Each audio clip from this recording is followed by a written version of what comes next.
நான் மீண்டும் மீண்டும் சொல்கிறேன், இதை தள்ளிவிடாதே. லைக், சப்ஸ்கிரைப் செய்து முழுமையாக பார்க்கணும்.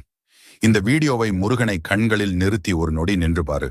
அவர் முன் நிற்கும் போது வாழ்க்கை பயமெல்லாம் ஓடிப்போகுது. வேலின் ஒளி உன் உள்ளத்துக்கு நுழையுது. உன் மனசில் எத்தனை போராட்டம் இருந்தாலும் முருகன் ஒரு மூச்சாகவே நிம்மதி தர்றார். உன்னை யாரும் காப்பாத்தலனாலும் வேல் காப்பாத்தும். உன் நடையில் தடைகள் வந்தாலும் அந்த தடைகளை உடைக்கிற சக்தி முருகனிடமிருந்து வரும். இன்று நீ எவ்வளவு சோர்வாக இருந்தாலும் முருகன் உன்னை எழுப்ப தன்னோட 6 முக ஒளியை அனுப்புகிறார். உன் பிரார்த்தனைக்கு விடை வரலையா? கவலைப்படாதே, முருகன் தாமதிக்கிறார். ஆனால் தவறுவதில்லை. உனக்கு சரியான நேரம் வந்ததும் வாழ்வை தலைகீழா மாற்றி விடுவார். வேலின் முனை போல உன் பாதை நேராகும். எதிரிகள் பேசிய விஷமெல்லாம் வீணாகும். ஏன்னா முருகன் உன்னை பார்த்து சிரிக்கிறார். அவர் சிரிப்பே உன் வாழ்வின் வலிமை நம்பிக்கையை மீண்டும் உயிர்ப்பிக்கும். எத்தனை முறை விழுந்தாலும் மீண்டும் எழு. ஏன்னா முருகன் உனக்காக போராடுறார்.